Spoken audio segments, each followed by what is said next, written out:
The annals of history are stained crimson and saturated with the blood of men and women who went to great lengths, even to their own martyrdom, to protect and preserve the word of Yahuwah. In 1947, the inevitable occurred.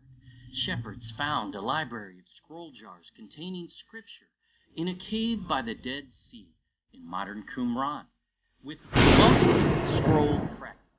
Many scribes are ready. We heard a voice in the wilderness crying out once again. The great prophet whose followers preserve the very original canon of Scripture. We are the Gospels, a group of independent researchers with no affiliation with any denomination nor organization whatsoever. Some say this isn't about salvation, so it doesn't matter. But to say so would actually be saying these men gave their lives for nothing. It would be to say prophecy has no importance, and those unaware of prophecy will be devoured by evil ultimately. We are to know our enemy and the gospel, all of it. And the gospel message starts in Genesis 1:1 and includes, we will prove, the very book Jubilees, which offers an incredible which we will cover for one. We read the word and we test it here. As 1 Thessalonians 5:21 tells us, prove all things, hold fast that which is good. In our journey to restore biblical geography in locating Ophir, Sheba, Tarshish, Havilah, the Garden of Eden, the rivers from Eden, and the land of creation, the research keeps expanding in other directions. It led to locating the lost tribes of Israel, but along the way, we discovered this book from the Dead Sea Scrolls, which far precedes that finding in history, in precedence, without doubt and indisputably so, and we will prove that in this video. The Book of Jubilees. At first, we just simply viewed it as history, as it is, at least, documented to the 2nd century BC. So, at the very least, there is certainly history that may be gleaned from it. We find directions all around the earth from Noah's division of the earth between his 3 sons.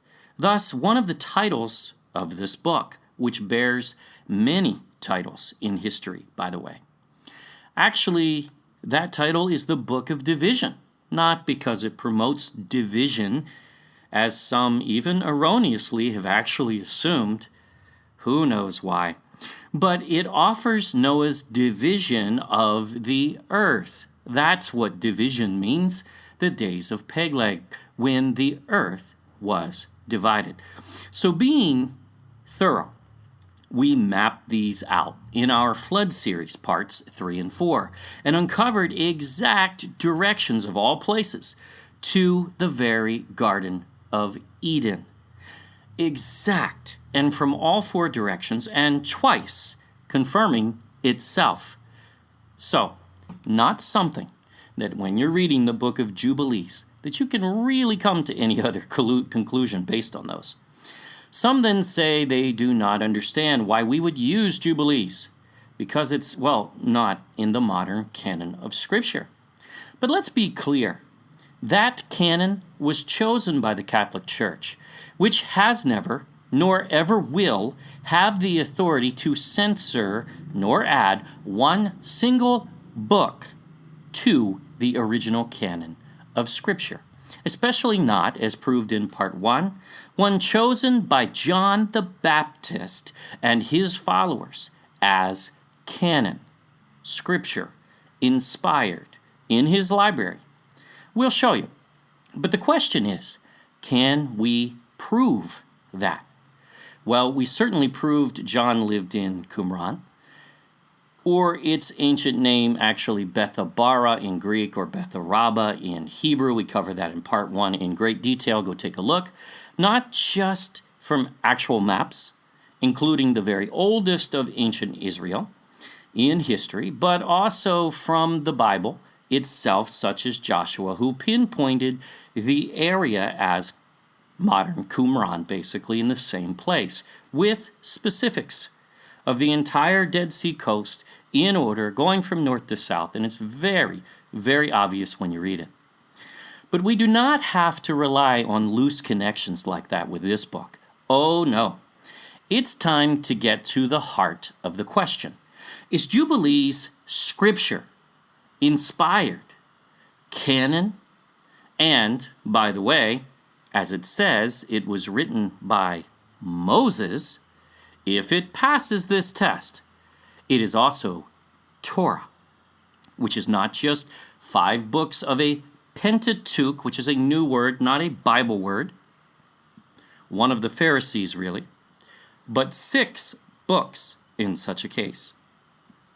Now, the Bible never says the Torah is 5 books. That originates with the Pharisees. One of the very shallow complaints leveled at Jubilees, and we're going to cover all of them that we can find in Part 3, or the third part of this, 3C it will probably be, is it adds to the Torah. Well, wait a minute. If Moses wrote it, then it is Torah. So how exactly can it add to itself?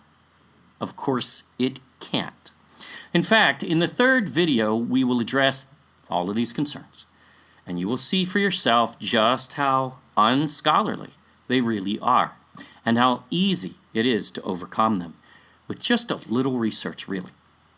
In the next video, we will cover the abundant history documenting Jubilees in use as Scripture, not only in the days of John the Baptist, but even by Josephus, who uses it as geography, indisputably so, as there are references which do not originate anywhere in the Torah at all, nor anywhere in the Old Testament for that matter.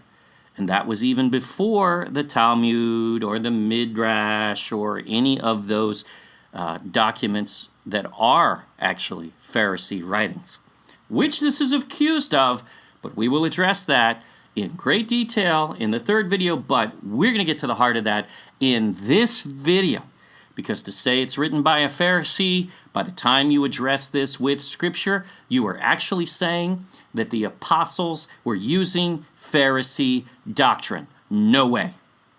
Then we will show you it was embraced by the so-called early church fathers all the way up until the Catholic Church banned it, following the Pharisees really, no longer including it in the canon of Scripture, no longer calling it inspired, but only as a whole, as some of the church fathers continued to use it as Scripture and inspired even so.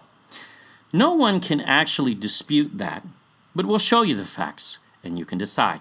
Then we'll show you references to the book in Hebrew, all the way up until the 1700s.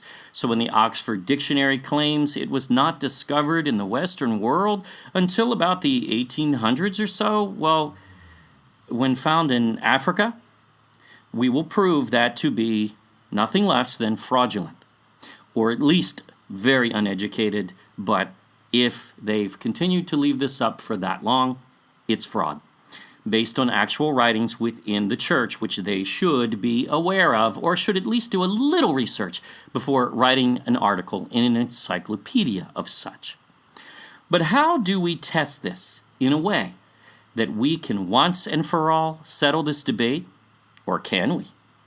Well, we aren't going to hold back, but in this video we will prove to you from the New Testament, yes, that there are very significant, groundbreaking doctrines, not just little references here and there. No. I'm talking about significant doctrines which derive not from anywhere in the Old Testament, even stretched references from the King James Version margin notes, which we'll cover as well, are fine to attempt association, showing scriptures that really in no way connect or only in very small part.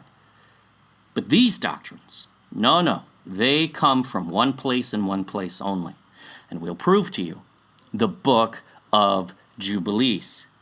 That is a major claim. We will prove it. By the end of the video, you will know.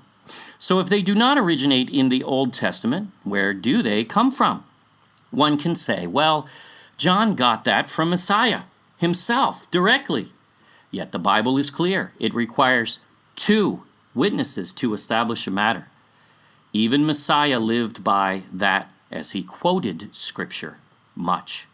In fact, we're finding today much more so than we ever imagined. This is not just a word association game like recently we viewed a video from the author of the Sefer Bible, actually claiming that every land with Dan, D-A-N, or D-E-N, or D-I-N, or D-U-N, or D-anything N, in their name, or even loosely so, associate as a land of the tribe of Dan, which is really ludicrous and unscholarly, really. We prove that in our Lost Tribes series, where we actually locate the lost tribes based on the Bible, which is far more specific and does not leave things to such chance and speculation and really just rather reckless scholarship, really. The Bible is very specific as to where these tribes headed and from where they would be scattered, but they still return only from those 3 regions in which they were originally scattered or migrated to. So they regather there first. Yes, the Bible is indeed that brilliant, and we're finding that all the time. Every time we go into deep research, we are just in awe of just how brilliant the Bible is. And you will be with this video as well, because Scripture is amazing. We aren't wasting your time with possible connections here, but we will go in this first video right to the meat. That's why we wanted to start here with this topic. Right to the heart of the matter. Is Jubilees recorded in Scripture as Scripture and inspired? Is doctrine, because that's what would be required, is doctrine literally derived, not just a little reference here, a little reference there, but is doctrine literally derived, indisputably so, from the Book of Jubilees, and nowhere else? Can this be isolated in such an instance? When you see this, it will change your paradigm. For those skeptics, you are welcome here too, and welcome to comment as long as you have actually reviewed the evidence first. No, nuh-uh is not an educated, coherent defense, but we welcome any challenges as well. This will be extremely strong evidence, though, and very well supported. Then, after we are done proving this out, we will explore the book itself and study it to even further test whether it truly is Scripture. We will not be done proving until all of that is done, But we will draw conclusions because this video demands such, and you will see right out of the gates. That's how you test it, not looking up a phony reference online in which the writer has never actually even read the book or has an obvious agenda. We've even seen a video where, unfortunately, it's a channel that we love and we really review most of their videos, and we really enjoy the way that they teach, their whole style, everything about them. But they put out a video called Testing the Book of Jubilees, and they just plain did not test it. That's all. To their credit, they're capable of testing it. They just did not. They looked up the references online, writings of Pharisees, and they just took what the Pharisees say at face value. We don't do that. We drill down, and we hope that they will too. We hope that they'll watch this video and it will open their eyes, because we know that they are capable of such. Again, this first video will be compelling proof enough for many, as it should be. See what you think. Here goes. The copies of the Books of Jubilees found in the Dead Sea Scrolls, and we'll show you the archaeology in the next video. This is just a quick, brief overview for context only. We will get into the detail in the next video. Are dated around the 2nd century BC. Notice we say copies as there are, and for any scholar to ignore the tradition of the scribe to copy over scrolls is really no scholar at all on the matter. All we know is when it was copied, because they found a copy, not the original, not when it originated, as those are not originals.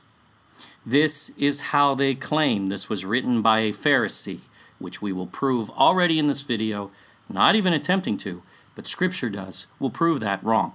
Because they date it to 160 BC, 160, not 159, no, not 162, 160, gotta be 160, yet they can't date anything within less than a margin of error of about 100 years, a whole century when you add the two directions up. So no, they don't know that it was exactly 160 BC, and any scholarly article that's saying that is already committing really fraud. But within a century or so is all you can determine, which is good enough, it's fine. But no matter, because we are about to show you that John used Jubilees as doctrine. Ooh. Can we do that? You better believe it. And no way did he use Pharisee doctrine. That is absolute nonsense. No way. We will vet that out further, again, in the third video. 3C will probably be called. But the Book of Jubilees, which we will also cover, is known by many names in title, which is part of the reason for some confusion, but really not an excuse for especially scholars missing the significance of this book that you are going to know by the end of this video. The Book of Jubilees is an ancient Jewish, now it's not Jewish because the word Jew is not actually a Hebrew word, so that is an illegitimate word that never should appear in Scripture. It's Yahudim. Yahs would be the short. Not Jews, never Jews. There's no J in ancient Hebrew, Greek, Aramaic, Latin, Old French, Old German, nor Old English until the 1500s. So it's a fraudulent word to ever use referring to any people of the Bible. So, an ancient Yahudim religious work of 50 chapters, considered canonical by the Ethiopian Orthodox Church, as well as Beta Israel, the Ethiopian Jews. So in Ethiopia, this is and has been canon all along. Is that good enough to say, oh, it's canon for me? No, we admit that, but that's okay. That's actually a side point, because we are going to prove it to you from Scripture itself, where it is known as the Book of Division. See, that's one of the names. Book of Division, Book of Jubilees, Book of the Times and Seasons, and divisions. It's all of these names are accurate names. It's just known by many titles. So thus some confusion, but again, it can be ironed out pretty easily. It was well known to early Christians, you better believe it, And we'll prove that out in the next video in great detail, with dates even, and actual excerpts. As evidenced by the writings of Epiphanius, Justin Martyr, Origen, Diodorus of Tarsus, Isidore of Alexandria, Isidore of Seville, Eutychius of Alexandria, John Malalas, George Syncellus, and George Kedronos. Actually, I think it's spelled different in most references. The text was also utilized by the community that originally collected the Dead Sea Scrolls. Yes, it certainly was as scripture. Again, just a brief overview, but we will cover the history in great detail next. Just a little context first. Why is this book called Jubilees? Because a jubilee is either a 7 or 49-year period in Scripture, and this literally breaks down really from creation, because the first 7 days are the first jubilee, 7-day period. So yeah, I can even refer to days. The order of, and the Sabbath, of course, being the 7th day, that's how that breaks down. The order of Yahuwah's creation, Adam and Eve cycles, all in 7-year periods, and that is purposeful. It deals with many things that explain Genesis, especially in terms of time, seasons, and jubilees, but even the law, it's there, as well as Noah's division, thus the book of division. Not that it creates division. Some people have actually said that. No. Of the entire earth. Yes, we plotted out on a map. It's amazing. Of all books of the Dead Sea Scrolls, and no, do not lump anything together. You can't do that. You test each individually, and we will in this series. This one, the Book of Jubilees, has by far the most beneficial content, so much so that we will just say it. Without it, you will misunderstand the Torah, especially Genesis. There are several things we have discovered along the way, which you will find Jubilees clarifies, that we have been reading wrong, in fact, in general, in the church especially. It does not disprove Genesis, no. It clarifies it. It proves it. It confirms it, in fact. But we have misread some passages, which we will probably produce an entire video just on that topic alone, as whole doctrines have come from that gray area in Genesis that's being exploited, but Genesis doesn't cover that. Why? Because Jubilees does. And Jubilees was there to qualify and clarify. And we no longer have had that in general as far back as at least my lifetime goes, right? You will find the Qumran community kept in a scroll jar, the Book of Jubilees, alone with Genesis, not in any sense, considering it a lesser Genesis, which is another fraudulent name that's been given by supposed scholars, as one of the titles,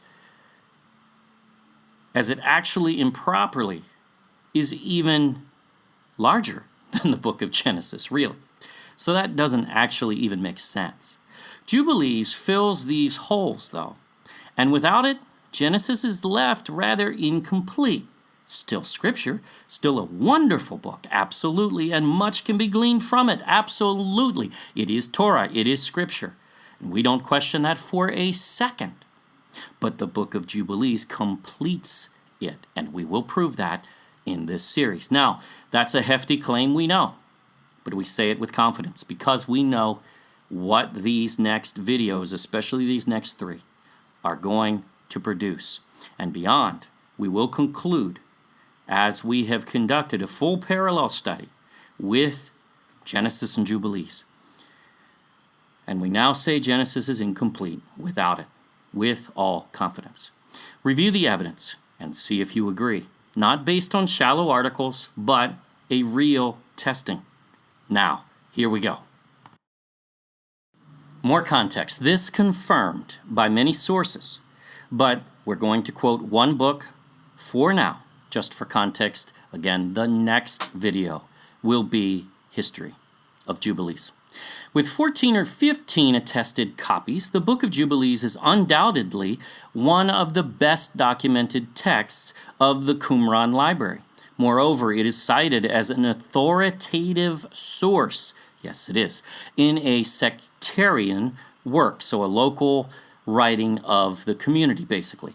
The Damascus document, which is the name they gave it, whether appropriate or not. And seems to have been equally important to the Qumran community. Now, can we prove this beyond just saying so? Let's see what the Qumran community had to say about Jubilees, and then we'll go into the scriptures.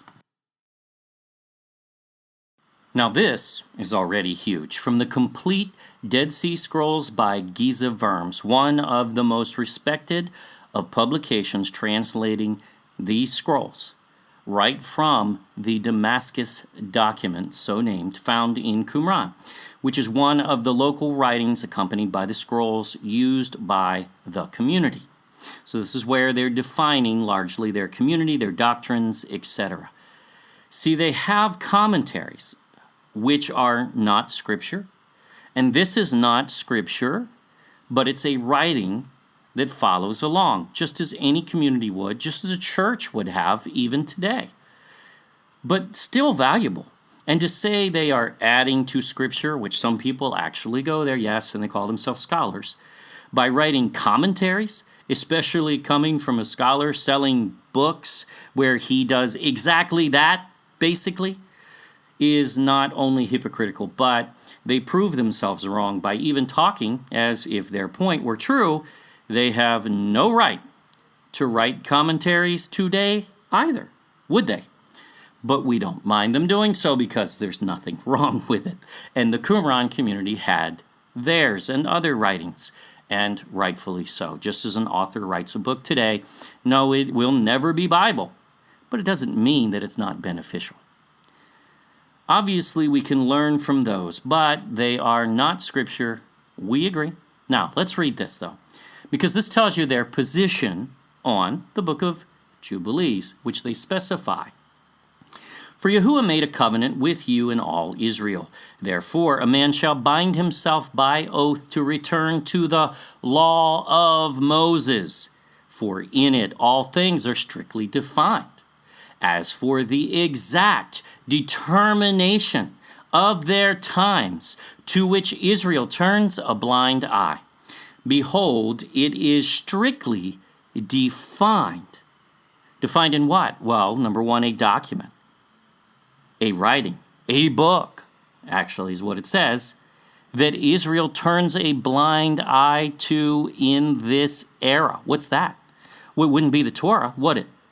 And by the way, this is quoting this as a part of, as support for, and really as Torah, as law. It says, behold, it is strictly defined. What language? Man. Strictly defined in the book of the divisions of the times into their jubilees and weeks. What is that? That is the book of Jubilees, the book of divisions, the book of times. What exact determination, strictly defined in this book pertaining to the law of Moses and its times in Jubilees? What? Why is this not in any of the articles we have ever reviewed on this topic? We're not finding it. Well, nothing within this entire video will likely look familiar based on just reading those. They stay on the surface, they stay in the scholarly paradigm, they quote each other, and they never bother to actually research it. If you conducted a quick internet search on this, that is what you will find, a controlled narrative, which comes in clear view if you actually read Jubilees and test it to see if it should be treated as scripture. but they just reject it without investigation whatsoever, really. For the most part, there are a few that were translators who early on made some of these conclusions, and that is what many of them are basing them on. But just because they translated it has no bearing on whether or not they're actually telling even the truth about it being a Pharisee narrative, which it cannot be, because it condemns not only the Pharisee calendar very specifically, but Pharisee doctrine, but more so. What we're about to show you would then have those scholars, now they wouldn't come out and say this, but what they are saying is that the very apostles themselves are quoting the Pharisees, are using Pharisee doctrine by which to establish theirs, including in regards to Messiah of all things. Yeah, the Pharisees did not worship Messiah. Give me a break. There is no connection there. And we're going to put an end to that, and we're going to research this for ourselves. And on that day that a man swears to return to the law of Moses, the angel of persecution, or Mastema, Prince Mastema, is the name for Satan in Jubilees, which basically has the same meaning as Satan, which is adversary. Some even accuse, and it's persecution. So adversary, persecution, yeah, that's the same angel. That is the fallen angel. That is Satan. Some even accuse Jubilees of making up a new character in regards to this Prince Mastema. No, it's Satan. That is ignorance. Shall cease to follow him, provided he fulfills his word. For this reason, Abraham circumcised himself on the day that he knew. And that portion you do find in Genesis as well. And you find that the back and forth between Jubilees and Genesis is indisputable and undeniable. The two books complement each other and support each other without doubt. So yes, this is a direct quote from the Qumran community from the Book of Jubilees, even citing the book by its really long title, which covers multiple names we find in history, and this is added on top of the fact that Jubilees was the number 6 most numerous scroll found in the Dead Sea Scrolls. What exactly is this saying? At least the Qumran community of John the Baptist, we prove, who were in no way Essene, no Essenes in this narrative, none, nor is there any Essene archaeology whatsoever, not one shred, yet a gold mine of Essene artifacts 25 miles south of there found in Ein Gedi called the Essene Find. Duh. Gee, I wonder where the Essenes lived. It's amazing that scholars can't quite want to see that. They don't want to see that. That's the problem. Jubilees was treated as scripture. There is no question of that in this reference. And by the way, when they do so, they are calling it Torah, as it was written by Moses. And this reference goes further by even identifying the Book of Jubilees as representing the law of Moses and its exact determination of its times. Now, we are going to show you references no one likely has, which clearly support and confirm this in the New Testament canon. Yes, we said that, and when you see this, your mind will be blown. Here, though, this book has been here, right under our noses all along, and obscured by unscholarly language, which hasn't even bothered to look up these references in the Bible, which were not that hard to find. Yes, it was a research project, took some time, but not that hard to find at all. And see if they can find it there. They don't even try. We find it, and this will be clear. Now, we are already in groundbreaking territory. But before we enter the New Testament, one more confirmation that Jubilees was scripture and Torah to the community of John the Baptist. See, then scholars have to justify just exactly how they can place the wishes of Pharisees and Catholic Pharisees over that of John the Baptist? Yeah, because that's what they're doing. You know, the great prophet whose voice cried out in the wilderness yet again in 1947. That is what happened. Oh yeah, and then there is evidence from the New Testament they must contend with, which we have never seen in any commentary thus far before. Perhaps someone has gone here, maybe, but we haven't seen it. Also in the Damascus document of the Qumran scrolls, no man over the age of 60 shall hold office as judge of the congregation. For, and this is a direct quote from the Book of Jubilees, because man sinned, his days have been shortened. By the way, that also clarifies Genesis. There are some out there trying to say that when Yahuwah says that man's days would be shortened to 120 years, they actually then try to say, well, that means 120 years until the flood. Jubilees confirms that that is not what it's saying. It's saying that man's days, his lifespan, is shortened. And in the heat of his anger against the inhabitants of the earth, God ordained that their understanding should depart even before their days are completed. Jubilees 23, chapter or verse 2. So, this is a direct quote using Jubilees as scripture in the determination of establishing judges of the congregation, which, by the way, is the biblical edict set forth by Moses. Not Essenes, but not the modern legal system, as the modern system has been seasoned with thousands of years of leaven. Yes, it is a Pharisee system. The entire legal system, the entire system of laws, the entire system of IRS, accounting, whatever you want to call it, and the entire system of government, constitutions especially. They are expanded, which is what leaven does, such as yeast, which is leaven, causes bread to expand and then rise.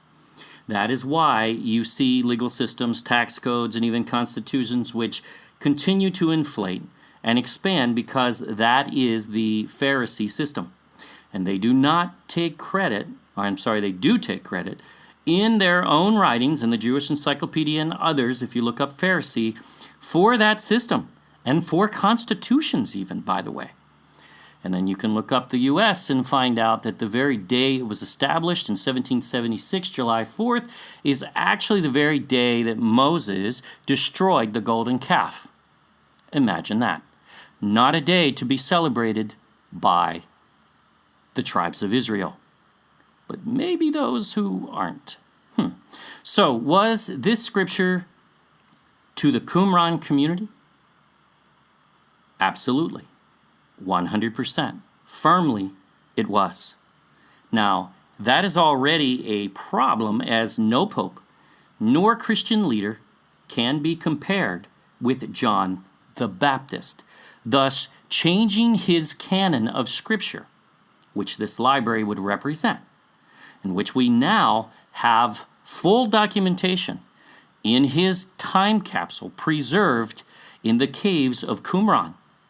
Is very problematic to any traditional line attempting to suppress books considered scripture by John. And by the way, Yahusha even visited and was baptized there, which could be considered a further endorsement, in fact. You cannot say that about the Council of Nicaea or any of the other councils.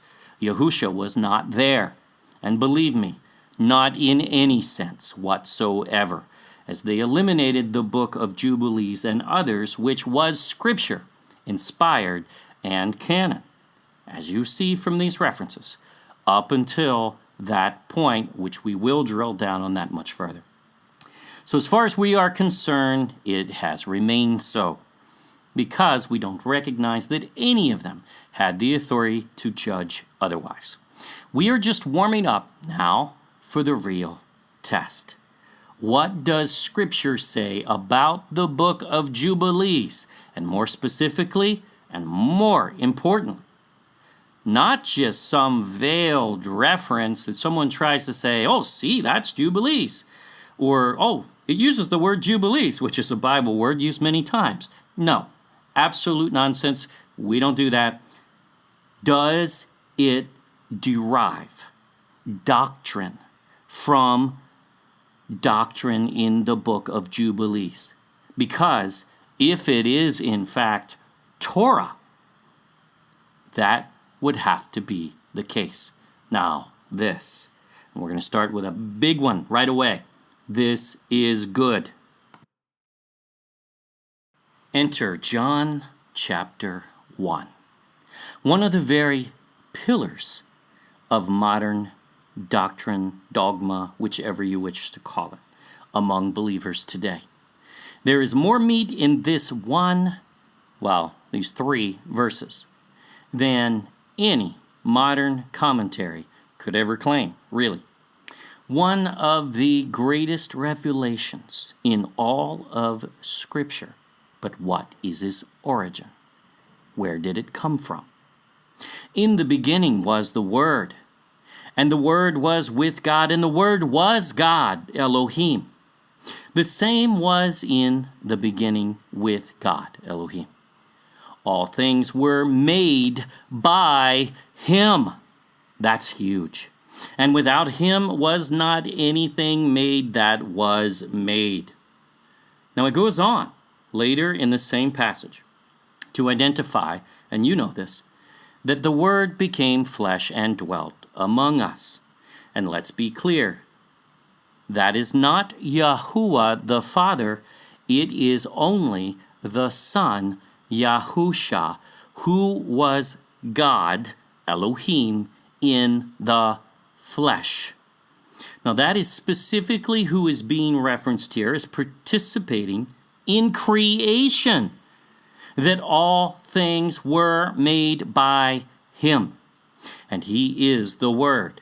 He is not only with Elohim, Yahuwah, He is Elohim.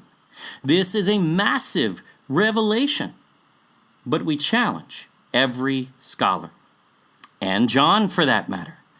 Where is his second witness to this? Remember, it takes 2 witnesses out of the mouth of 2 witnesses. Shall a matter be established? The ramifications are far too encompassing to not have a second witness. So where is John's second witness? Sure, one can say he got it from Messiah directly, but that still requires a second witness, because Yahushua quotes Scripture. Now, the KJV margin notes anchor this reference to a couple of Old Testament references, so let's take a look at them and see where they lead. Is that where this doctrine originates? Or is John coming up with new doctrine here, which is problematic if not confirmed somewhere in Scripture, right?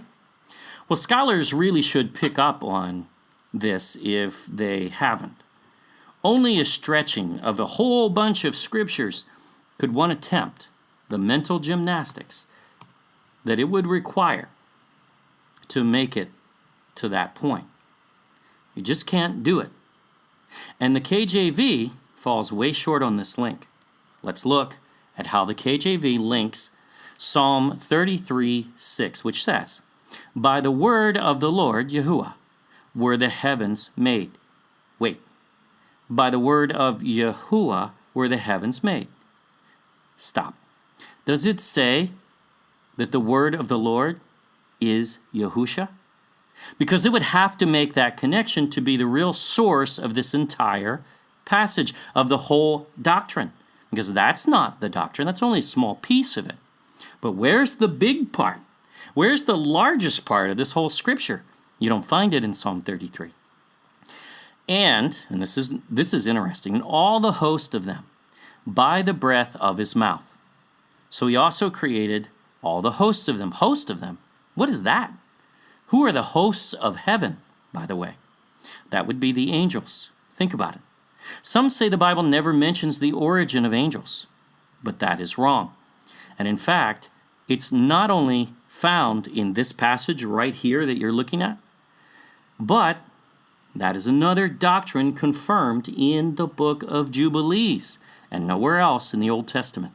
As Jubilees says, the angels were created on the first day of creation. Now, for the well-known scholar out there trying to place angels as being participants in creation, that is never in Scripture.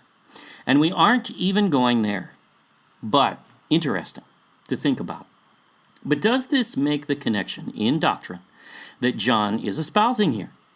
Does it say the word of Yahuwah is Messiah Yahusha, and that he participated in creation, that through him all things were made? Where is that in Psalm 33? It's not there. See, because that is what John is saying. Not just a little piece of it. That is the significance of this verse above all.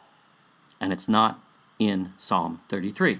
Does it truly tie as the origin of what John said? No. It does not, only in small part, which is fine that it's a reference and an anchor. There's nothing wrong with that. We're not criticizing the KJV. What we're saying is it's missing the greatest part, the greatest origin of this doctrine. But not the massive, groundbreaking conclusion John draws, which must have origins in Scripture. Search the Old Testament for yourself.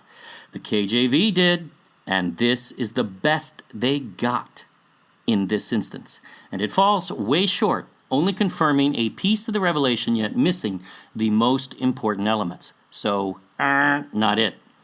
Don't worry, it does have firm, solid foundations in Scripture. Don't worry, we're going to show you that. But you need to know what Scripture is. This is very solid doctrine, indeed. No one can dispute that. But the point is valid. Then, the KJV links Proverbs 8, which we encourage you to read the whole chapter, but we'll show you the beginning context, which is, verse 1, doth wisdom cry, and understanding put forth her voice. Now, the whole passage follows after this is about wisdom and understanding. Not the Word being Messiah. It's not there. And his creating all things. Again, monumental assumption on John's part. How can he do this? Because it's not good enough to say, oh, Messiah said so. Well, yeah, he said so, but where does it come from in Scripture? How is it supported? Because it is. We'll show you. You will not find that there, though. This is impertinent, in fact, to the point, and really doesn't even fit very well as a link to the Scripture at all, but okay that it's there, really not a problem.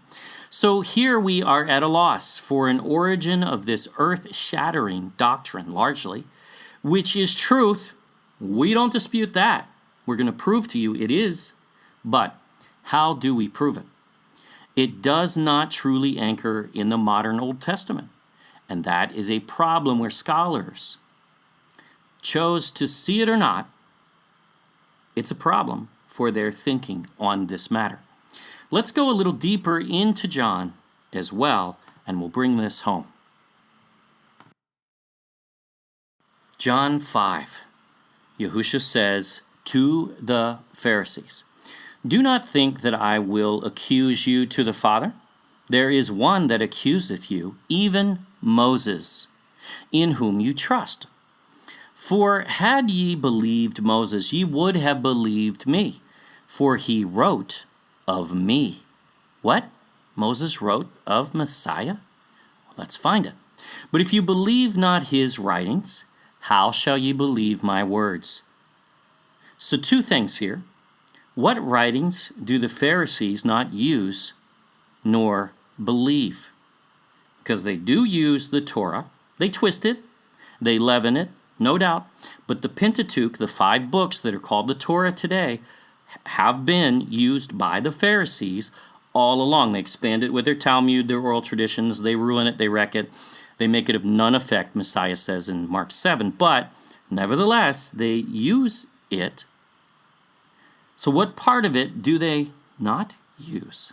We'll discuss this.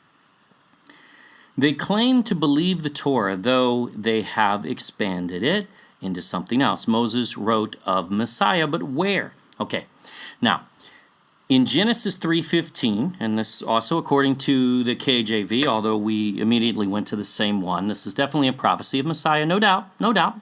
We aren't disputing that. The question is does it connect directly? And I will put enmity between thee and the woman, and between thy seed and her seed. It shall bruise thy head, and thou shalt bruise his heel. Excellent prophecy indeed, but does this fit? Is this really a fit? Well, sure, it does, some, but nowhere near as well as what we are about to show you. Is this a messianic prophecy? Yes, absolutely, indisputably, but not as direct as what you are about to see. It doesn't come out and say it. Not like this. Now also, it cites Deuteronomy 18 in a couple of scriptures, mentions that Yahuwah will raise up a prophet, and it's in there twice, but it's odd. This is linked to Messiah, yet all did not hearken to his voice, and this says all will. And he was not a prophet. Messiah was not, he prophesied, but he did not come just merely as a prophet. He's the Messiah. He's the Son of the living Elohim, the very Son of Yahuwah. So, no matter, these are better than the John 1 connection. We'll give them that, and we'll even give them a check on these. That's okay, because we don't need it, because we're really covering John 1 here, which has no possible origin in the Old Testament we just showed you. But see if this better fits even this. And what book did the Pharisees ban, which was Torah? Well, what writings of Moses are they missing in their doctrines and have been all along? The Book of Jubilees. That's what. So, really, John 1, back to that. This is John 5, but back to John 1. Indisputably, from Jubilees. John 5 strongly inferred, and even the doctrine of the creation of the heavenly hosts or angels inferred in this passage originates in Jubilees. Let's see it. Now that's a grand slam. And just the first scriptures we're showing you in this series. Now for Jubilees. Let's see what it says. Jubilees 16:26. Check this out. And he, Abraham, blessed his Creator who had created him in his generation, for he had created him according to his good pleasure. For he knew and perceived that from him, from Abraham, would arise the plant of righteousness for the eternal generations. Who's that? Only Messiah could possibly fit that, and no one else. This is a very direct and prophecy of Messiah with specificity, but we're not done. This gets better. Read further. And from him, Abraham, a holy seed, so that it should become like him who made all things. Wow. Exact language. Him who had made all things. I'm speechless. Wow. Now who's that? According to this passage, it is Messiah, indisputably. You are looking at the origin of John 1. In the beginning was the Word, and the Word was with God, and the Word was God, Elohim. The same was in the beginning with God. All things were made by him, and without him was not anything made that was made. There is no disputing this. Immediately it connects with perfection, and nothing in the Old Testament does. Then look at John 5 in this context and understand. When Moses wrote of him, Yahusha, This is Moses writing about him. The prophecy in Jubilees is specific and fits like a glove. This is what he is referring to, not the more vague prophecies from Genesis 3 and from the garden, nor Deuteronomy 18.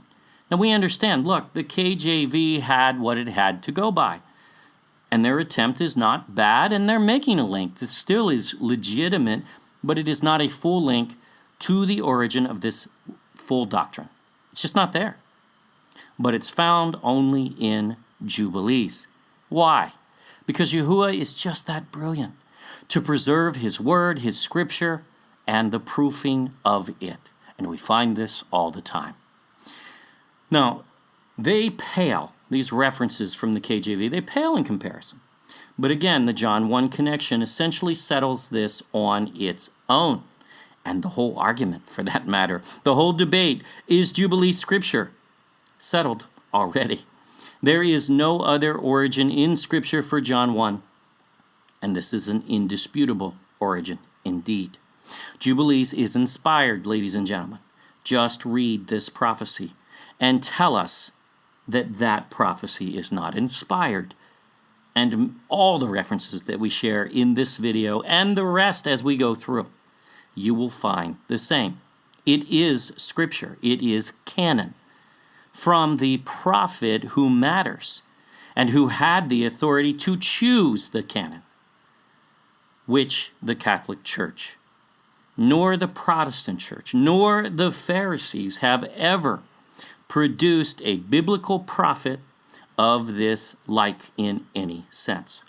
Nor will they. And yes, you can add up the credentials of an entire council and all of the councils combined at any point, which are meaningless in the comparison of the one whom Messiah called the great prophet, John the Baptist, whose library and compound was in Qumran. We prove that in part 1. Could there be more, though? We know you have likely never heard anything like this. We haven't. But it is because no one is truly seeking this out, perhaps the way we have. We want the truth, and we care not whom it may offend. We are all being deceived on some level, and it's time we discern and research for ourselves so we cannot be deceived anymore. And then we will be set free, and free indeed. In Mark 3, the Pharisees call Satan the prince of devils, and Ephesians calls him the prince of the air. Paul calls him that. Where in the Old Testament does it ever refer to Satan as a prince?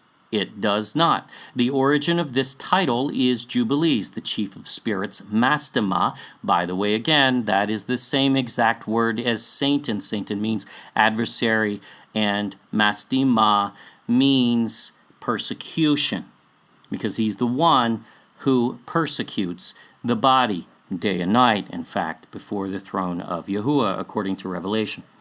And Satan is called Prince Mastema. Here are just two references, but there are more in Jubilees.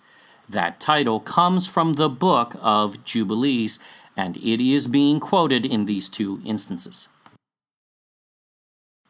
John 14 appears to be quoting the Book of Jubilees as well when he says that the Comforter will bring all things to your remembrance. Again, not the biggest example, but a compelling one we also found during our research we thought we would share. There are many far more compelling, but that's fine.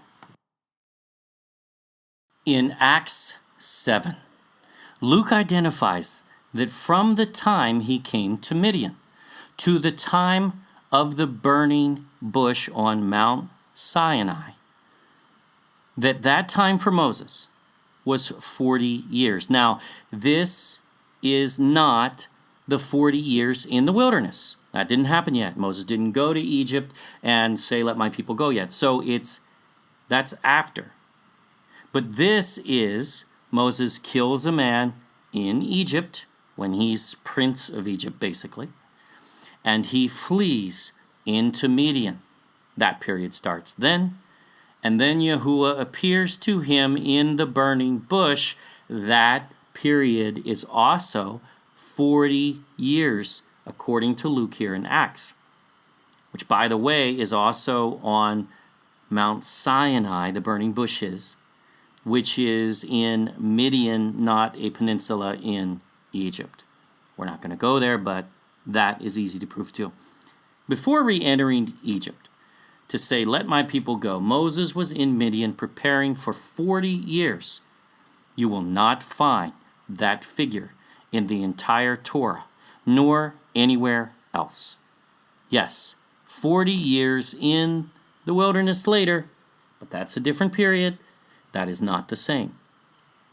And that is not what Luke is referring to here. He is talking about Moses living in Midian for 40 years. This is not found in the Old Testament, which makes sense because Jubilees is the book of times, seasons, and Jubilees. But only in Jubilees will you find this 42 years, which is what Luke is talking about. Here's one that scholars try to use to beat up on Jubilees even. It's amazing, forgetting that Scripture actually affirms Jubilees on this. And here it is. Moses received the law by the disposition of angels. What? Where's that in the Torah? And the Israelites have not kept it.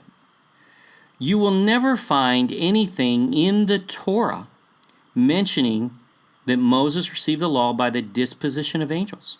You will not find it. But you'll find that Yahuwah gave the law of Moses, the law to Moses. Now, is Luke wrong? Is he confused? No. So where did he get this from? Now here's Exodus, and it has nothing about an angel. Nothing. Not as far as Moses receiving the law from an angel. Not there. This comes from the Book of Jubilees. And even the second part of the verse is there as well. Again, another monumental, massive discovery here. Luke is not just quoting Jubilees here. Remember what part of the Bible we're talking about. This is Torah. This is distinctive. Here it is, Jubilees 1:26, and he said to the angel of the presence, write for Moses, from the beginning of creation till my sanctuary has been built among them for all eternity. Hello, those scholars who attempt to dismiss Jubilees. Based on this, you're ignoring Scripture, which confirms Jubilees' claim. See, they go to find this confirmed in the Torah, and it's not there. And that is true, it's not. But it is reaffirmed in the New Testament. Are they accusing Luke of adding to the Torah? They better not be. He is not, yet he is not quoting the modern Pentateuch Torah, is he? Nor all of the Old Testament. He is quoting the Book of Jubilees here. And this is monumental. This is huge. Now it also deals with the second portion of the verse as well, and they will forget all my law and all my commandments and all my judgments. Again, this is doctrine from Torah Jubilees, that an angel is involved in disseminating the law of Moses. This is groundbreaking, yet originates in Jubilees. If not, then Luke is wrong. And that is the only other option. This one not only endorses Jubilees as Scripture, but most definitely Torah. By the way, do these verses in Jubilees look scary to you at all? Does anything look awry? Do they look like something that you are not supposed to even read or glance at? Or do they in fact look inspired? Of course they do. Let's keep going. In 2 Corinthians, Paul comes out with what could be considered a somewhat foreign doctrine here to the Old Testament, or at least the term, at least in direct reference. Did he take that editorial license? Is he making something new up? Or is this a concept of a new and righteous nature of the origin of Jubilees? Remember, salvation is not a New Testament concept only. That's erroneous. As even the strangers among the tribes of Israel were to abide by the law and share in its benefits, thus salvation was available to even the Goyim, even then, and still is. It is never about blood according to Scripture. The KJV margin shows Isaiah 43 is the origin of this, but it is not remotely the origin, because it's not discussing this new and righteous nature. It attaches to the Scripture, to the verse, yes, but not to this new and righteous nature, a new creature, a new creation, however you want to say it, which is an exact match with Jubilees.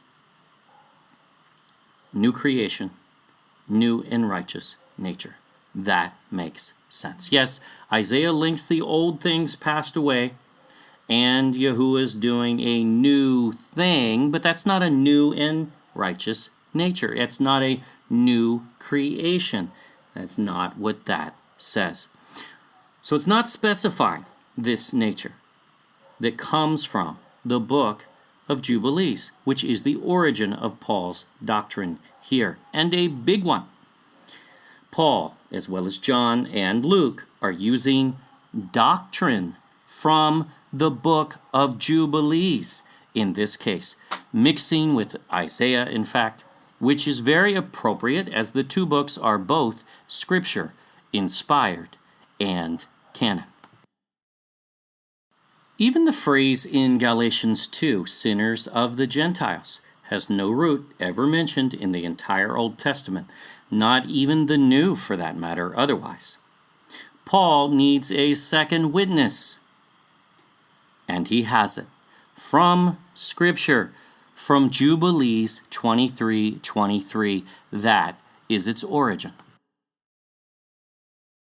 In Romans 9, Paul uses the term children of the living God. Now, this is definitely similar to Hosea 1, sons of the living God.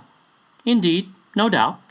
Yet, the likely origin of really both of these references, and an exact match to what Paul is using as the term, is the ancient Book of Jubilees, chapter 1, verse 24, which is the exact verbiage used by Paul, children of the living God. Not just close, exact. Paul quoted Jubilees, not Hosea. And what about these prophecies that deal with the son of perdition? We've all heard that in John 17 in Thessalonians. Paul again. It is not used, not this term, son of perdition, in the entire Old Testament. However, its root is in Scripture, the Book of Jubilees 10:3. And notice this is a reference to the Nephilim before the flood, which brings some clarity to the matter. Those who were modified in the same term is being applied to the coming beast. Why? Because he will have Nephilim blood, Nephilim origins in some fashion, making him a son of perdition, the same sons of perdition that were destroyed by the flood. Again, why can we not find that in all of Scripture? Yet there it is in Jubilees. It's there, the anchor, the origin. Many go to Enoch, which is more controversial, and even try to lump Jubilees in with the likes of Jasher, which Jasher has not one shred of support to actually be Scripture, other than a mention in Scripture of the book of Yasher. But the modern one, created likely in the 1500s or so, has no precedence, has not in any way been established as Scripture and is not likely the origin of the book mentioned in Scripture as the Book of Jasher, because it's infused with occult principles like Enoch being transformed into an archangel, as if Michael is not doing his duties and needed help by a human because he is not angelic enough, I guess. He needs the help of a man.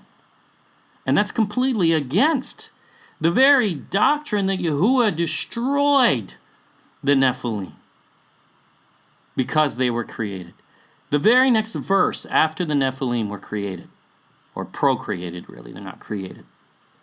After they were procreated, immediately Yahuwah responds that he is going to replenish the earth.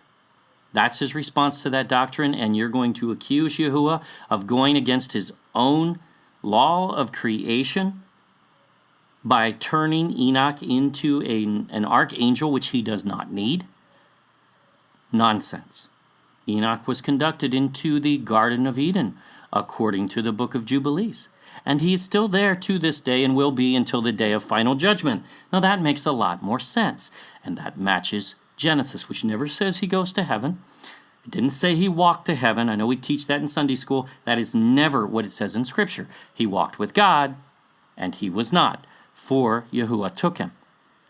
It doesn't say that he took him to heaven. Jubilee says he took him to the Garden of Eden. That's where he took him.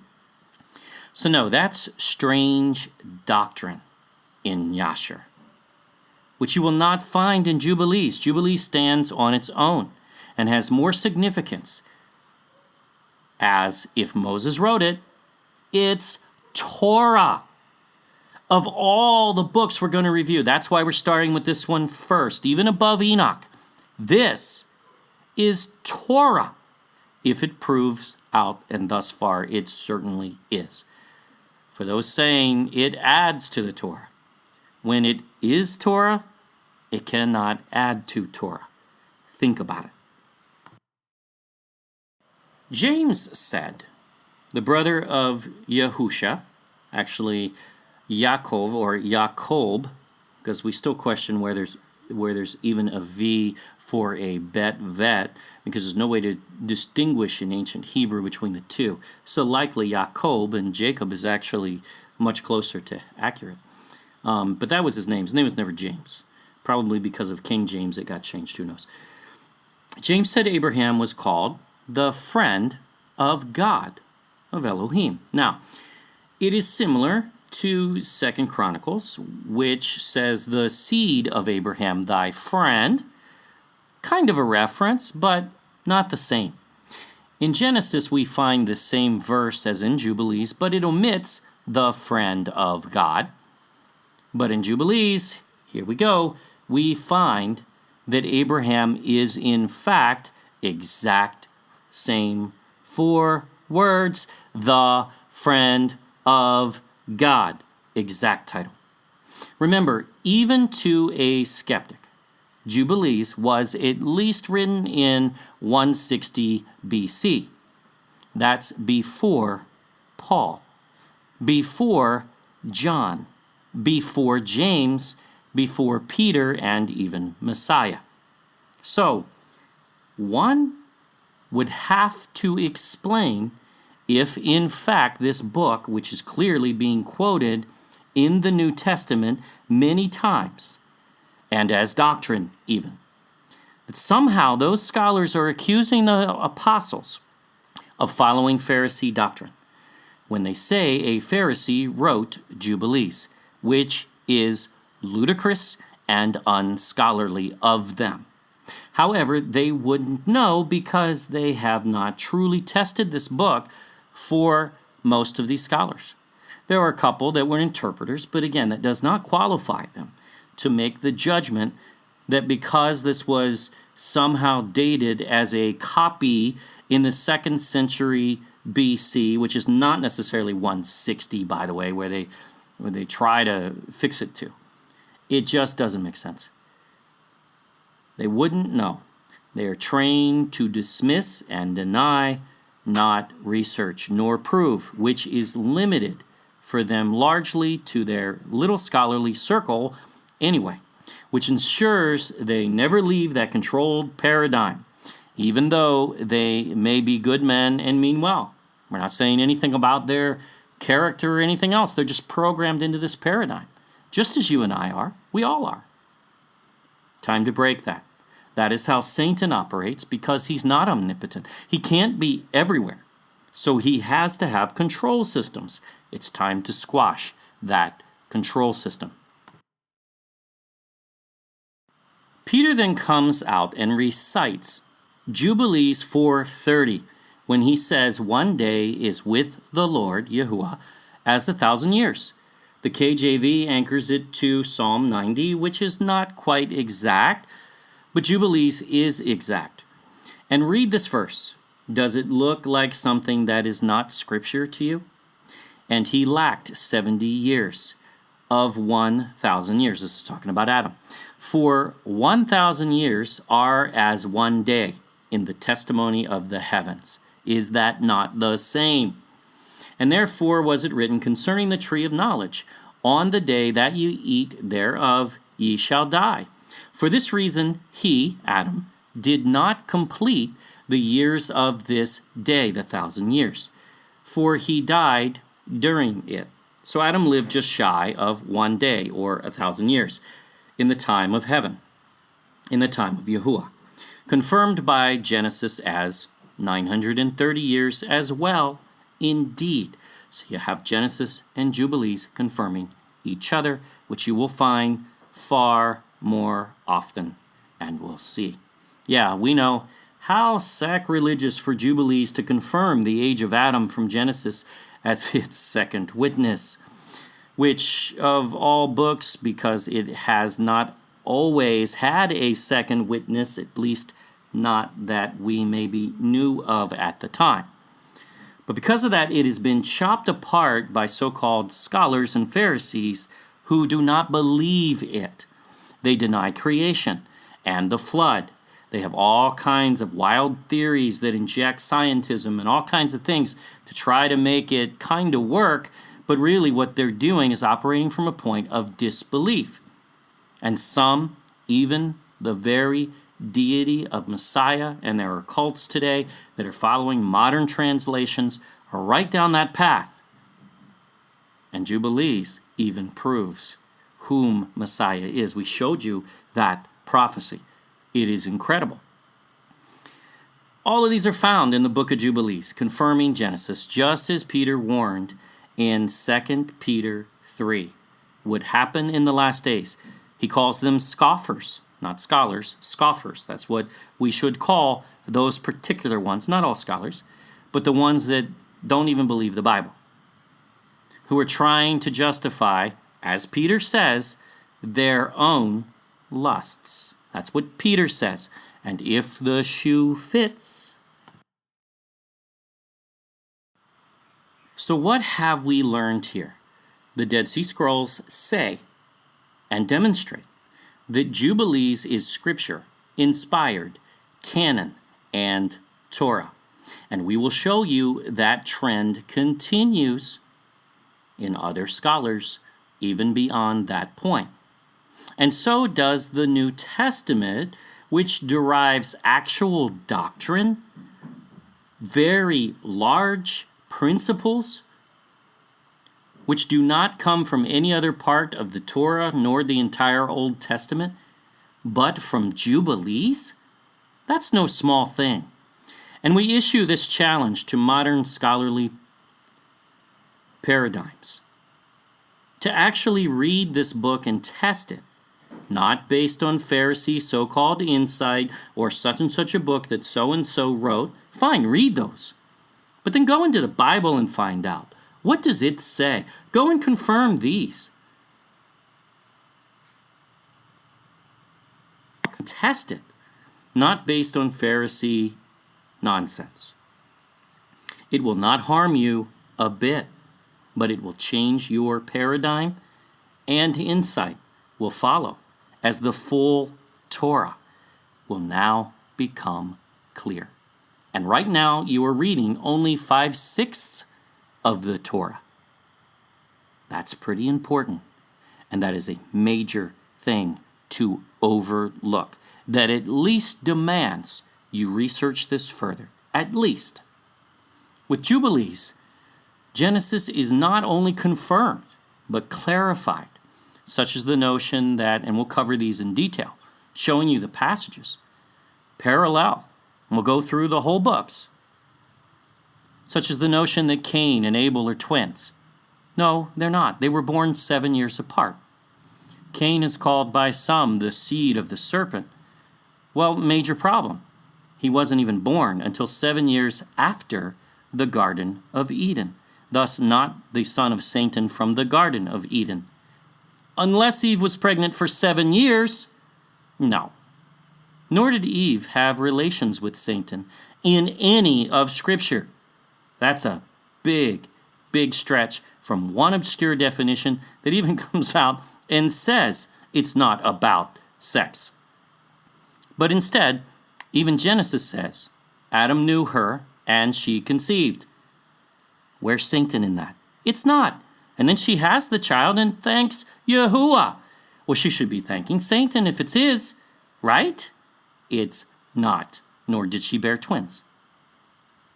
It settles this new theory of an alternative creation, trying to fill in the gray area, asking the question, well, where did Cain's wife come from? I mean, who did Cain marry?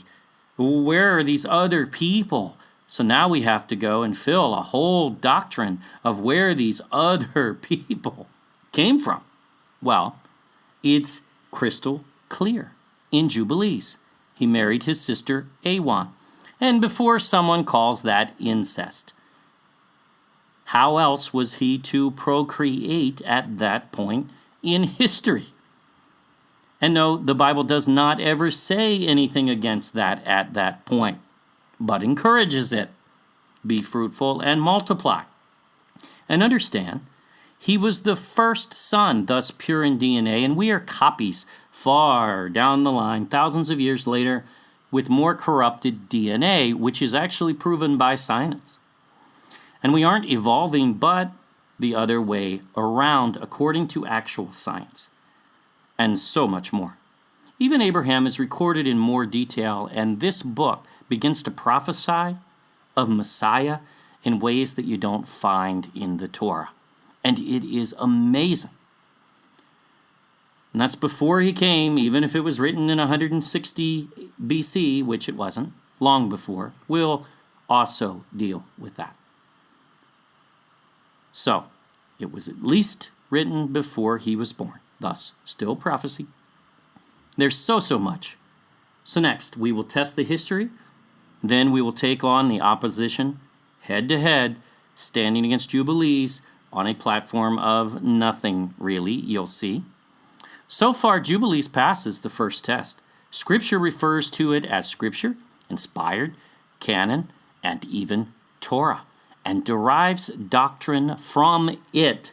That is the critical key to this, and that is indisputable. And that's really enough to at least read this book and get to know it. There is nothing harmful there, but we will take you through a study on the entire book over time, following this testing. Thank you for watching our original Canon series. Please subscribe to our YouTube channel. Don't forget to click the bell, or just click the next screen. Share this video with others, and check out our website at thegodculture.com. Always remember to prove all things for yourself. Yahuwah bless all.